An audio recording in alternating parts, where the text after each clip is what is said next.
যখন গোটা মধ্যপ্রাচ্য আগুনে পুড়ছে তখন এক প্রশ্ন ছুড়ে দিচ্ছে বিশ্বকে, ইরানের সর্বোচ্চ নেতা খামেনি কোথায়?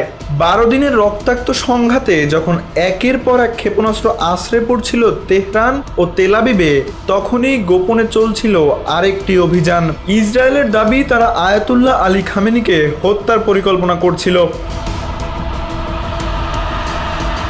ইসরায়েলের প্রতিরক্ষামন্ত্রী ইয়োয়াব গ্যালান্ট চ্যানেল 13কে দেওয়া এক সাক্ষাৎকারে বলেন, খামেনি ছিলেন তাদের টার্গেটে, তবে তিনি আগেই বুঝে যান নিজের জীবনের ঝুঁকি, আর তাই নিরাপত্তার জন্য আশ্রয় নেন একটি গভীর ভূগর্ভস্থ বাংকারে, এমনকি বিচ্ছিন্ন করে দেন জেনারেলদের সঙ্গে যোগাযোগ। তবে এই দাবি নিয়ে বিতর্ক রয়েছে। আল জাজিরা বলছে খামেনি যুদ্ধকালীন সময়ে নিয়মিত ভিডিও বার্তায় উপস্থিত হয়েছেন। জেনারেলদের সঙ্গে তার যোগাযোগ বিচ্ছিন্ন ছিল কিনা তা নিশ্চিত হওয়া যায়নি। বিশ্লেষকরা বলছেন, যদি খামেনিকে হত্যা করা হতো তাহলে তা শুধু ইরান নয়, বিশ্বের শিয়া মুসলিমদের মধ্যেই ভয়ঙ্কর প্রতিক্রিয়া সৃষ্টি করত।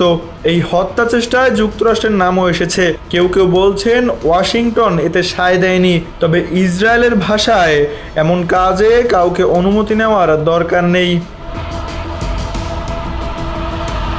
এই যুদ্ধের সময় যুক্তরাষ্ট্র ইরানের 3টি পারমাণবিক স্থাপনায় হামলা চালায়, যার জবাবে ইরান ছুড়ে দেয় পাল্টা ক্ষেপণাস্ত্র।